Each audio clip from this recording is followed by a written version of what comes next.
ආයිබෝන් සභාපතිතුමනි ඊයේ දිනේදී මා පැවසු ආකාරයට බෙන්ගාල බුක්කේ ඇති වූ සුළුකුණාට තත්ත්වයේ හේතුවෙන් අලියා කෙලියාගම වැවේ ජල පෝෂක ප්‍රදේශ වලට ඇදහැරුණු මිලිමීටර් 100ක් ඉක්ම වූ වර්ෂාපතනය නිසා වැවේ ජල මට්ටම මහා ගම් වතුර තත්ත්වයක් දක්වා වර්ධනය වී ඇත. ඕ කියන දෙයක් පැහැදිලිව කියනවාකො මිනිස්සුયો.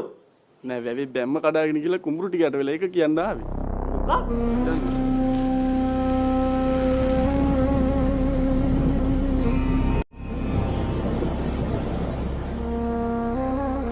මම කිව්වනේ බං අජී උඹට ගබ කඩාන ගියොත් අපිට බොන්න වෙන්නේ නැහැ කියලා මම කිව්වනේ. මේ වින්නේ දිහා බලන්න කොහොමද බං අම්මුවෙන් ඉන්නේ අද? ඒක තමයි කියන්නේ. වෙලි වෙලි බලන්න තමයි ඉන්න වෙන්නේ දැන්. කොහෙන් හරි පැකට් එකක් හොයාගන්න ඕනේ. එකක් මති දෙක. ඔන්නම වෙනවා දෙයියෝ. ඔන්නෝක තමයි කියන්නේ.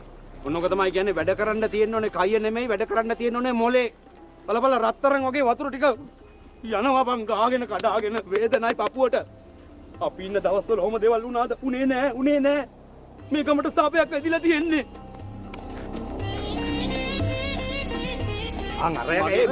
කතා කරලා ගන්නේ මේ කඩාන ගිහිල්ලා තියෙන දින වැය බින්දුවක් කොත් අතුරු ඉතුරු වෙන්නේ නැහැ. අයියෝ වත් කාලත් ඉවරයි. රජ කාලේ වැව් බැම්මට පිට දීලා වැව් බේරගත්ත කාලා වගේ මම මේ කඩන් ගිමුදල හරස් කරලා මේ වැව් බේර ගන්නවා. ඊට බලන්න ගනි. දීනේ මෙහෙන්න පොඩ්ඩක් මෙහෙන්න. කාල හරස් කරේ වැව් බැම්මක පොඩි හිලක්. හරිද? ඒක හරස් කරලා තේ කොල්ල මැරුණා. දැන් මෙතන අඩි 40ක් විතර වැව් බන්ටේ කඩා ගිහින් තියෙන්නේ.